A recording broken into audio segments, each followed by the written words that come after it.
In this video, we're gonna take a closer look at Al McWhiggin, one of the main bad guys from Toy Story 2.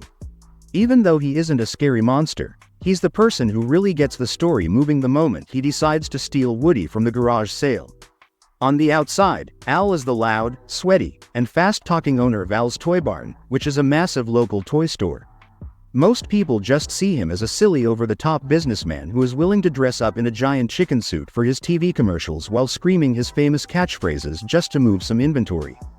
However, if you look past that loud and goofy personality he puts on for the public, you'll find a man who is entirely motivated by how much money he can make and how much respect he can get from other people.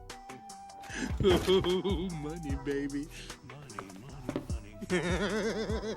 He is obsessed with wealth, how rare an item is, and his reputation, especially in the niche community of high-end toy collectors. The movie never actually sits us down to explain his childhood or where he came from. But if you look at the clues provided, you can start to piece together a pretty clear picture of his life. It's obvious that he is someone who is totally lost in the world of professional collecting. To Al, a toy doesn't have any value if a child is actually playing with it. He only cares about them if they are hard to find and worth a lot of money. In his own mind, he probably thinks of himself as a hero who rescues these valuable pieces from children who might break them or wear them down. It's very likely that he started out as a kid who genuinely loved toys, but somewhere along the way, that innocent passion turned into something a bit dark and greedy. Instead of remembering how fun it is to play, he convinced himself that a toy's true worth is only preserved when it's kept in a box and never touched. This way of thinking almost certainly grew out of spending too much time around professional auctions and high-stakes markets where nobody cares about the memories a toy can make. In Al's world, the happiness a toy brings doesn't matter at all. The only things that count are the price tag and keeping the item in perfect mint condition. His main mission throughout the entire movie is to get his hands on every single piece of the Woody's Roundup collection.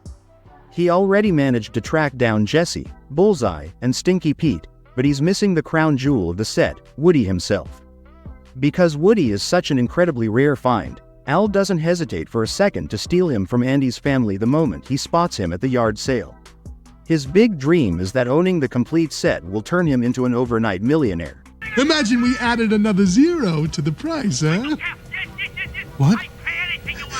Yes! Yes! You got a deal! I'll be on the next flight to Japan! He is convinced that once the collection is finished, he can sell the whole group for a fortune to a toy museum over in Japan. He isn't looking for a hobby, he's looking for a massive payday that will allow him to retire and live the high life. By the end of the story, his grand plan falls apart completely, even though he came incredibly close to pulling it off. He had everything lined up perfectly, he even made it to the airport and got his luggage onto the plane heading for Japan. However, since Woody and the rest of the gang managed to escape before the flight took off, Al likely landed in Japan only to open his suitcases and find them empty or filled with things that weren't the toys he promised. Because he couldn't deliver the goods, the huge business deal fell through, and he lost out on all that money.